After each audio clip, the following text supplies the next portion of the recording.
Hello, everybody.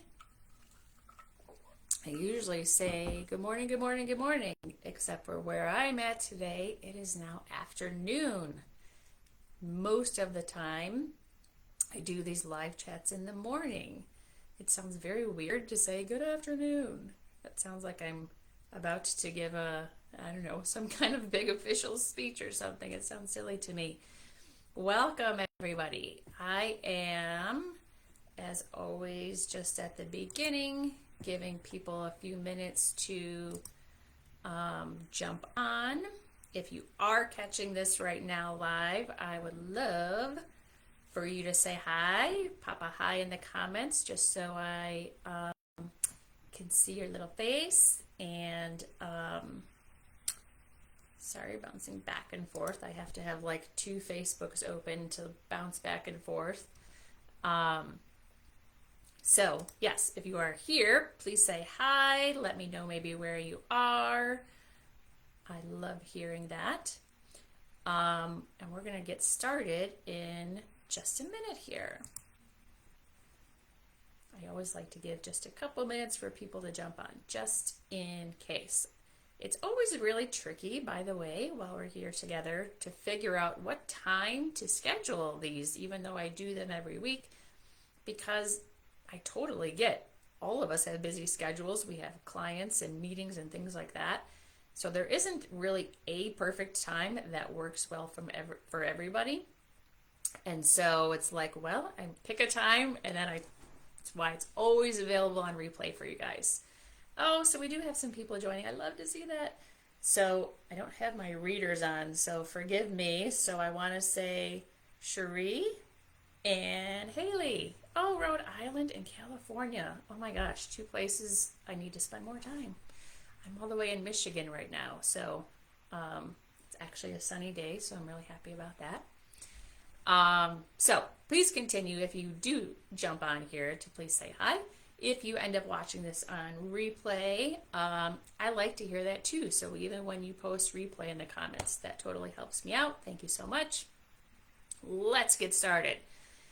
So, welcome everybody. For those of you who don't know me yet, I'm Lisa and I'm a licensed therapist in Michigan, and I'm also a spiritual business coach. So, what the heck does that mean?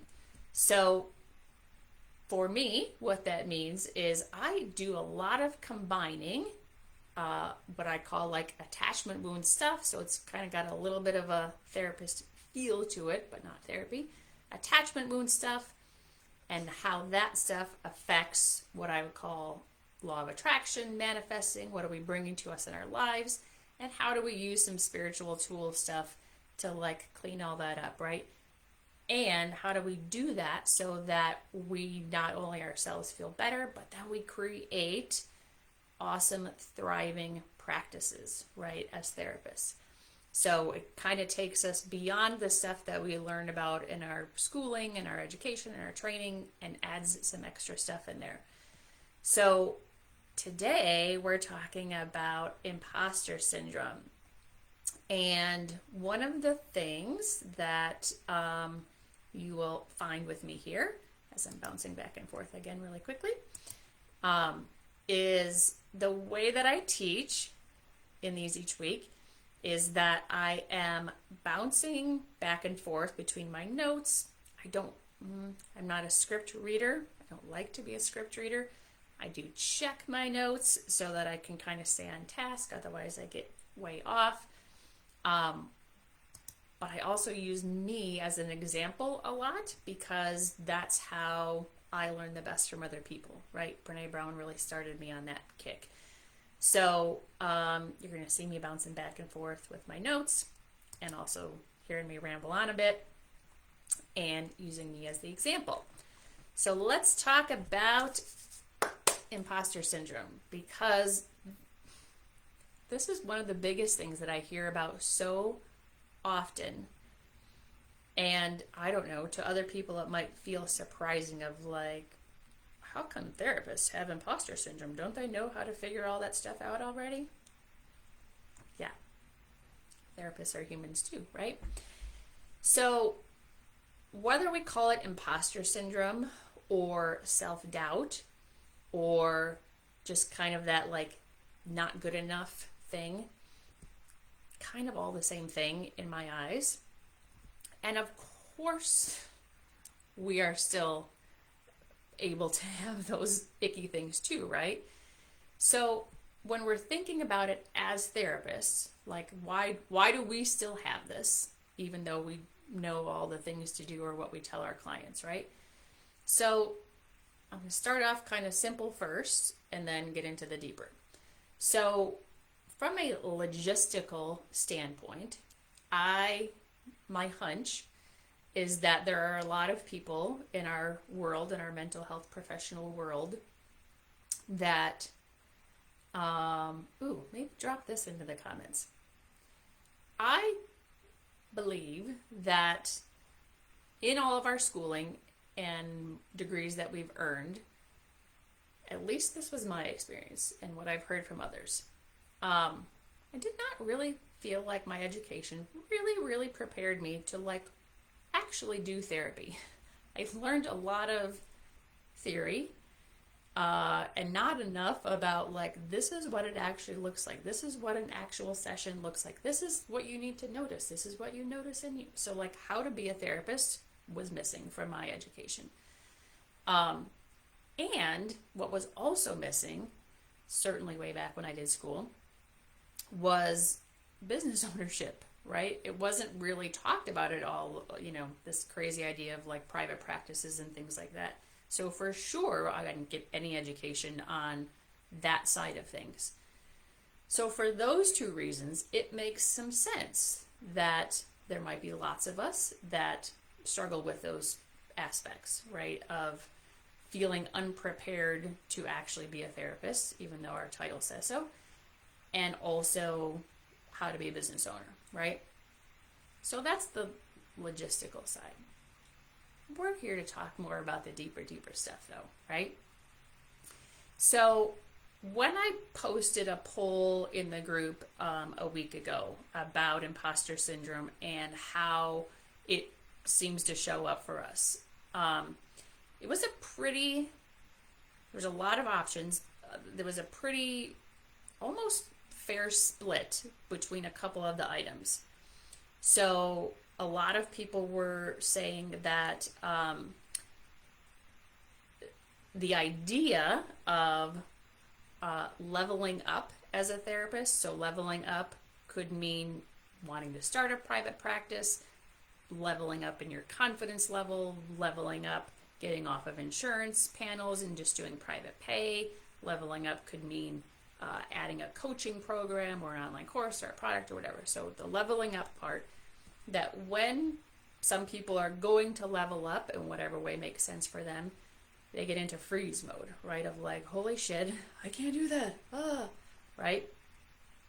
Another way it was showing up for a lot of people in the group is that if they started on a path to try to level up in some way, when they hit an obstacle, they felt defeated pretty quickly and easily, and then like gave it up. Like this just must not be for me. A lot of people were saying like their inner dialogue, like even in session or outside of session, being pretty tough on themselves, right? Of, sometimes we can speak really harshly to ourselves that we would never say to our best friend or our child or whatever. And thank you. I'm trying to think, maybe Joanne. Somebody mentioned like also feeling like maybe they were constantly on a quest to learn, which isn't a bad thing. But in order to like actually get to a place of feeling like a good therapist. So like the learning, while not a bad thing, was maybe to like try to fill something, right? To make us feel okay. So all of these ways, plus a whole bunch of other ways, right, are common among us, even as therapists, right? And by the way, I just feel like I have to say this out loud because I just didn't say it at the beginning.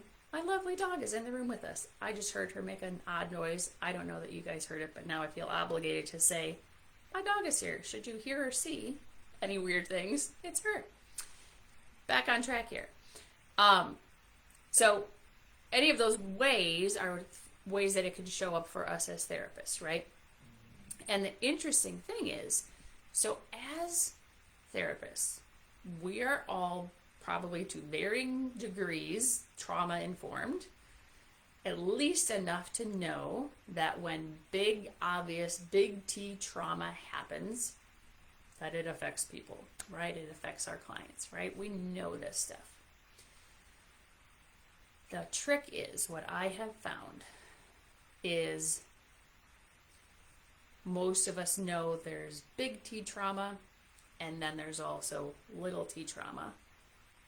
And maybe even more subtle than little t trauma, and maybe it is little t trauma, but I don't know, it feels even sneakier, is like really subtle attachment wound things, right?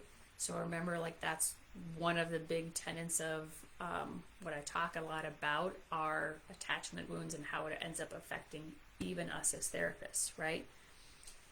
These really subtle attachment wounds, I believe, are what stump us because they're so subtle that we're not even realizing how much they are affecting how we view ourselves and how we view our place in the world. They're so subtle that they've kind of flown under the radar, but they've built up and they've accumulated over time to create beliefs about ourselves, right? And then, because we have this accumulation that has created these beliefs about ourselves, remember what I was saying at the beginning, one of the things that I talk a lot about is the law of attraction and manifesting. So if I've accumulated enough beliefs in me that basically say I'm not good enough, law of attraction is the energy we put out into the world is what we attract back to us like a magnet. Every time. So just like every single time I drop my pen, it falls to the ground, like the law of gravity, the law of attraction is believed to be the same way. It just happens. So if I have all this energy that I kind of accumulated, that kind of lurks in the background here, that says Lisa doesn't feel good enough, energetically what's happening is that energy is still going out, and I attract unknowingly back to me more experiences that feel like I'm not good enough, right? Which just piles on even taller and taller and taller, right? As proof that I'm not good enough, right? How awful, right? So let me give you some examples of some of the subtle ways that attachment wound stuff can affect us, right? So again, part of how I like to teach is by using example, because I like to illustrate things, and I'm the easiest to target right now, right? So let me throw out a couple of examples that I, after much of my own inner healing work, have come to realize. So in my household growing up, there was not overt abuse or overt neglect. My siblings and I were all really pretty good students. We got good grades pretty easily. If there was ever a time that I got like a C on a report card, my parents did not freak out. They didn't get mad at us. We didn't get grounded. We didn't get in trouble. It was more like, oh, well, okay. So I guess you just gotta study up on that one more, right? So there wasn't anything bad that happened to me when I didn't perform well.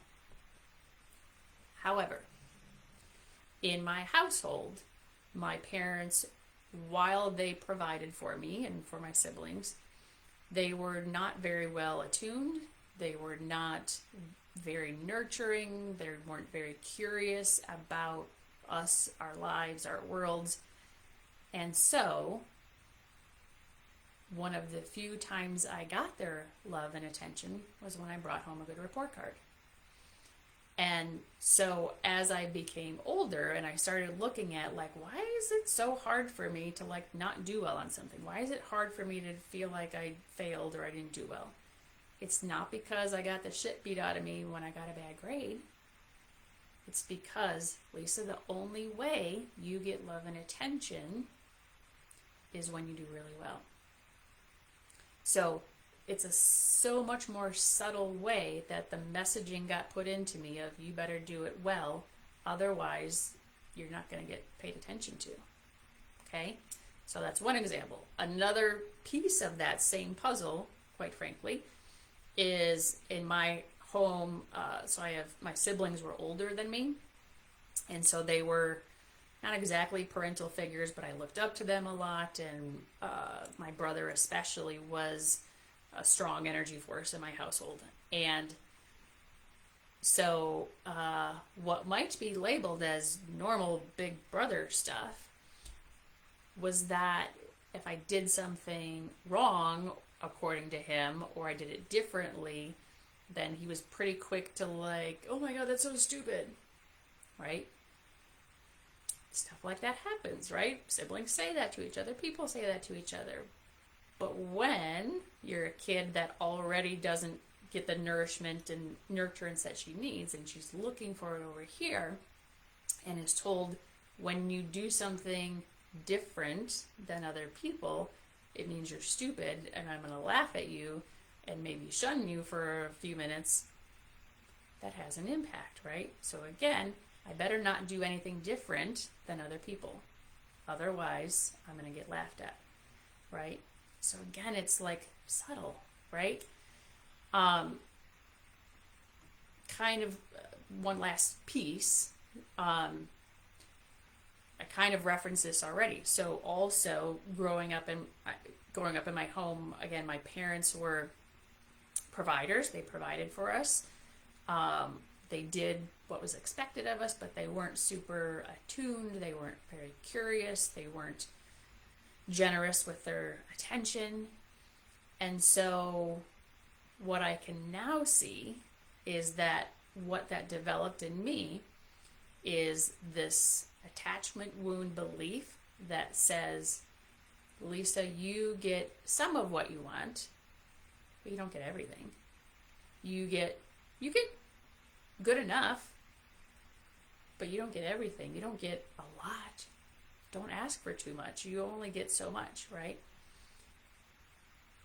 That translates, my friends, into more present day when I've had to make uncomfortable decisions about, let's say, my fee, right?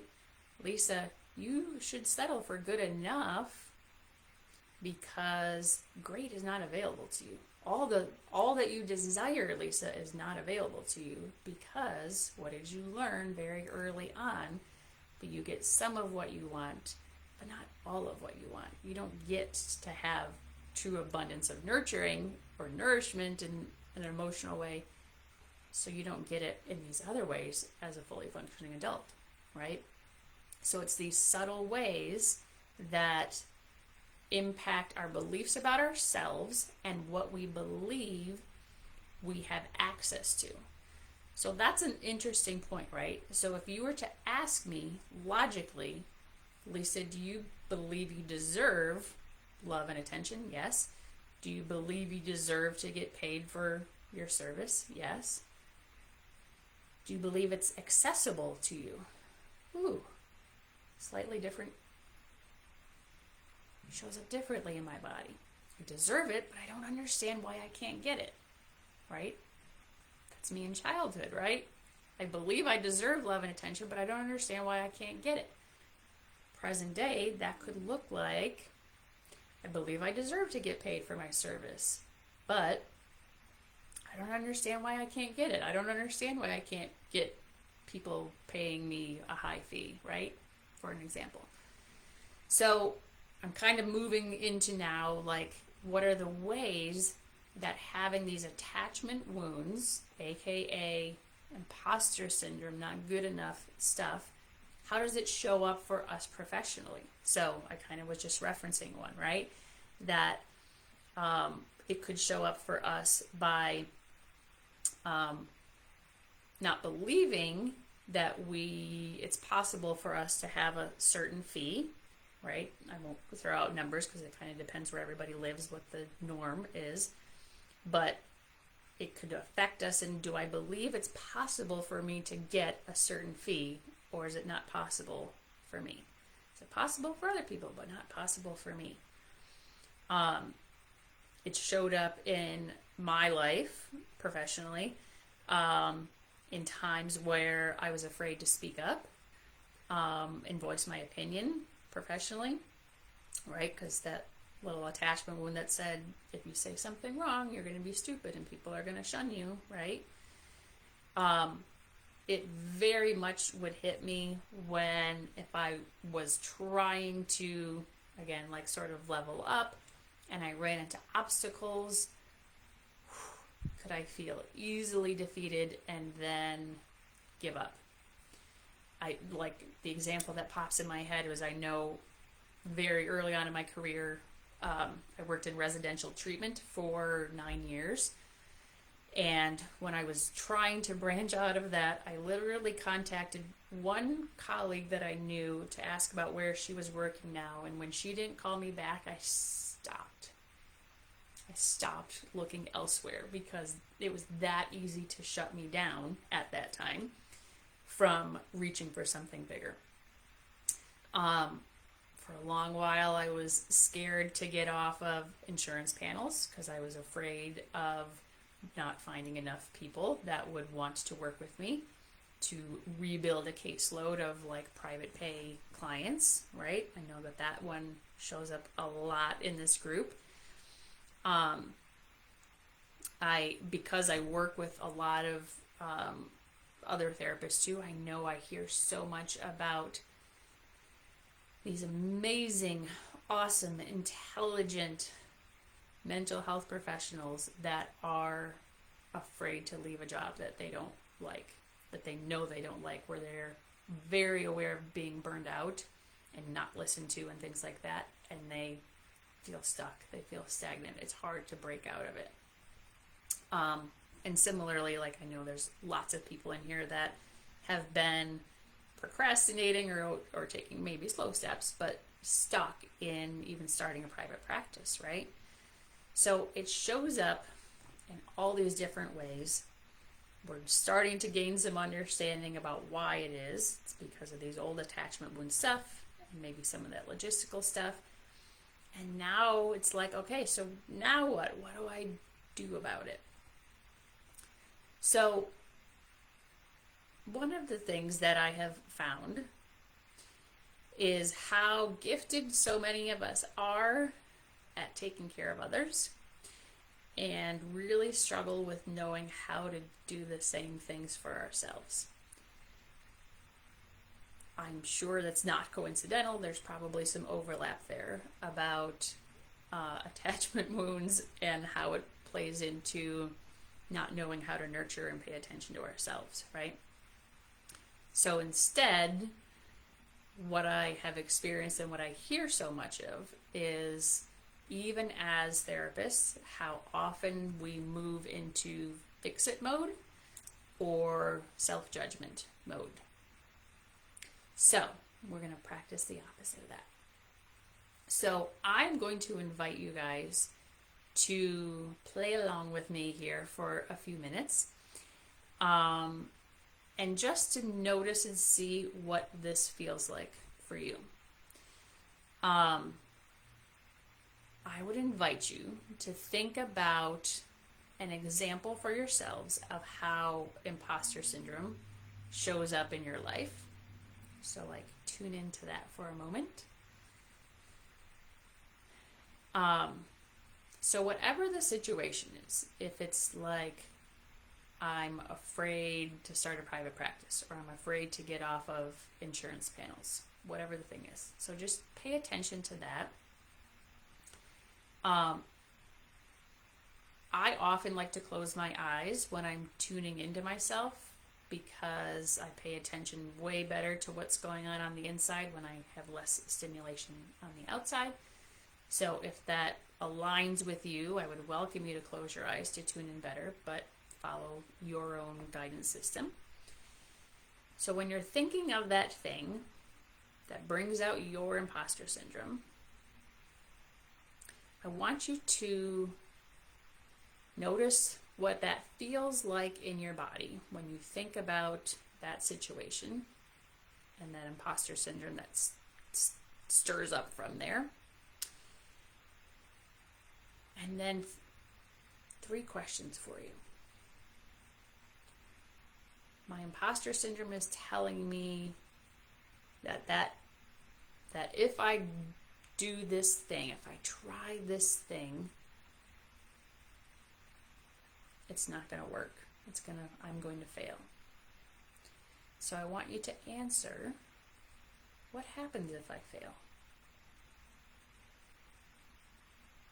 If I try the thing, or if I'm even just thinking about confidence in a therapy session, and whatever the situation is, it doesn't go the way that I hope that it goes, aka I fail, what happens? So then the next question is, if I fail at that thing, what does that mean about me as a person? What does that mean about me as a person?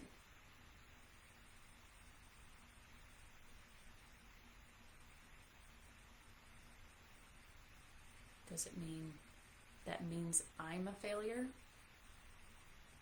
Does it confirm that I'm not good enough? Does it mean I'm a loser? Does it mean I can never overcome this? What does it mean about you as a person? And then the deeper question, where did I learn that?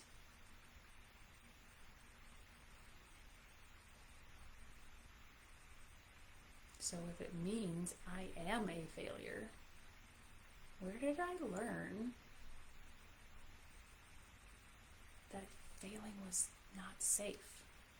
Where did I learn that something bad was going to happen, or I would feel awful, or be made to feel awful if I failed? Where did I learn that?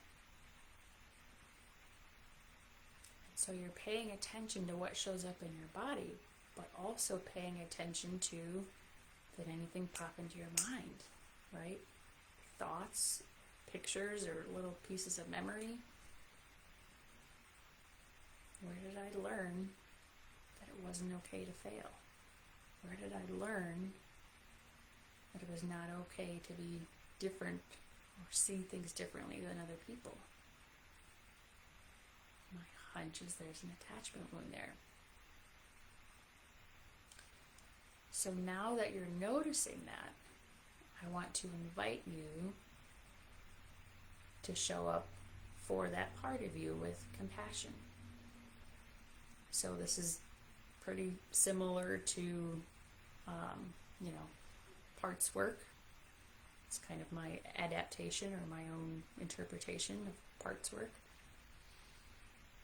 So there's the part of me that feels like I am a failure, and then can I find a part of me also that says, I see that you feel like a failure. I see you. It's okay that you're here right now. Part that feels like a failure. It's okay that you're here. We see you. You're not wrong or bad for being here. And maybe you're noticing as you're tuning into that failure that there's like some sadness or some anger or grief. And so then we're just saying that sadness is absolutely allowed to be here right now.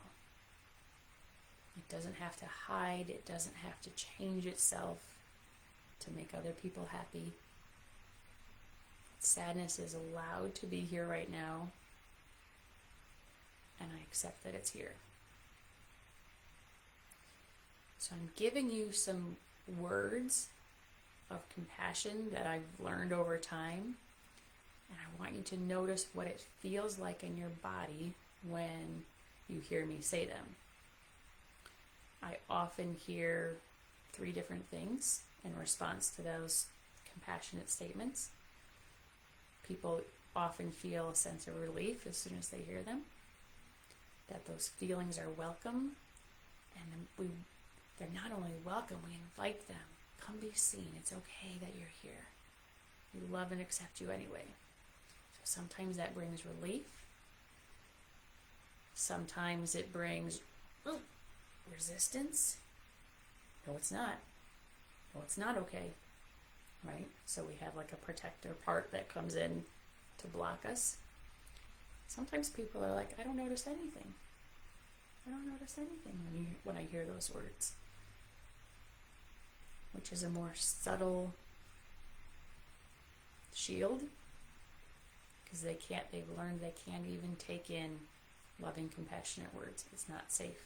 It's not safe to trust loving, compassionate words. Right? So I would love to know what you noticed in yourself when hearing those compassionate words. As I'm thinking about this now, I'm like, ooh, maybe I need to put this in like a PDF and share with you guys. I'm happy to do that. I would love to know what your experience was when hearing those compassionate words, of what you noticed in you.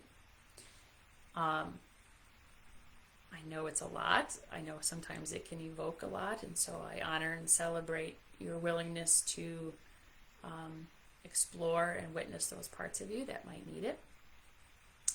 What I will also say is I also honor that it's hard work, and if that particular process felt big or powerful or overwhelming or was challenging to find the compassion part, I will just tell you that I dive deeper into this in my self-doubt recovery coaching program. And it helps us find that compassionate voice. And part of that is finding a spiritual connection to be that compassionate voice, because sometimes we need to experience a compassionate voice coming from outside of us before we can learn how to do that for ourselves. And then I also cover like how to use the law of attraction stuff to shift what's going on around us and bring in more experiences that feel nourishing instead of more that makes us feel like not good enough. Anyway, if that is calling to you or you would like some more information on that, I encourage you to reach out to me, send me a DM, and just say hey. And I hope that this was helpful to you regardless. I hope that it gave you some insight into yourself and how you might start to pay different attention to the imposter syndrome that is showing up for you. I'm just clicking off of my notes right now, sorry, and clicking back into the Facebook thing. So I just want to honor and celebrate Beth Ann that's here. And she's on my side with using analogy and metaphor because that's my jam. Thank you guys all for being with me today. I love and celebrate each of you on your own quest to help heal your imposter syndrome. And as always, please stay active in the group because there's lots of good stuff. And we'll see you next week.